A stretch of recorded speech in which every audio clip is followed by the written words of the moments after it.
السلام عليكم ورحمة الله تعالى وبركاته. أهلا وسهلا بكم متابعينا الكرام.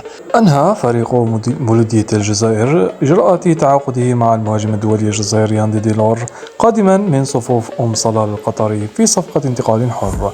وكشفت مصادر مقربة بأن رئيس مجلس إدارة المولودية حكيم حاج رجم اجتمع باللاعب اليوم الثلاثاء واتفق معه على كافة تفاصيل العقد الذي سيجمعه ببطل الدوري الجزائري.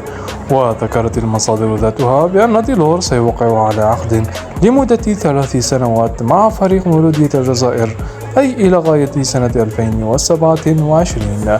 وكانت المفاوضات قد تعثرت في البداية بين إدارة فريق المولودية واللاعب، وذلك بسبب بند في العقد الذي يملكه اللاعب مع فريقه السابق ويجبره على تسديد مبلغ 2 مليون يورو في حال انتقاله إلى فريق آخر.